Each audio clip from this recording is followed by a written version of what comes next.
এবার সাদিকে নিয়ে মুখ খুললেন ঢাকাই সিনেমার জনপ্রিয় চিত্রনায়িকা পরীমণি। বললেন সাদি তার জীবনের জন্য আশীর্বাদ। সম্প্রতি তার এমন মন্তব্যে নতুন করে আবারও পরী সাদিকে ঘিরে আলোচনার জন্ম দিয়েছে সোশ্যাল মিডিয়ায়। ঢালিউড অভিনেতা রাজের সঙ্গে বিচ্ছেদের পর একাকী থাকতে দেখা গেছে এই চিত্রনায়িকাকে। তবে হঠাৎ করেই এক নতুন নামের আগমনে বেশ আলোচনায় উঠে আসেন পরীমণি। পরীমণির এক মামলায় জামিনদার হওয়া তরুণ প্রজন্মের সঙ্গীত শিল্পী শেখ সাদির সঙ্গে তার সম্পর্কের গুঞ্জন ভাসতে শুরু করে। দুজনের ফেসবুক পোস্ট ও একে অন্যের পোস্টকে ঘিরে মন্তব্য করা তাদের দুজনের রসায়নকে আরও বেশি উস্কে দেয়। যদিও দুজনেই তাদের সম্পর্কের ব্যাপারে স্পষ্ট জানিয়েছেন যে তারা শুধু ভালো বন্ধু, তবে গুঞ্জন যেন থেমে নেই। সম্প্রতি দেশের শীর্ষস্থানীয় এক সংবাদ মাধ্যমের সঙ্গে ফের সাদির প্রসঙ্গে কথা বললেন পরীমণি।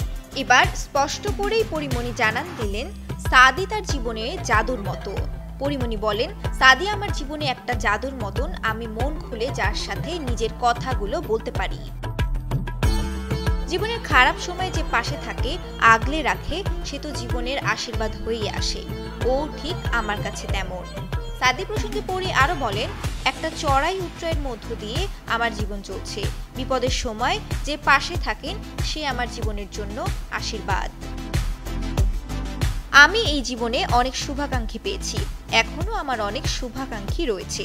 আমার দুঃখ সুখের গল্পগুলো তাদের সঙ্গে শেয়ার করি, এতে আমি মানসিকভাবে ভালো থাকি।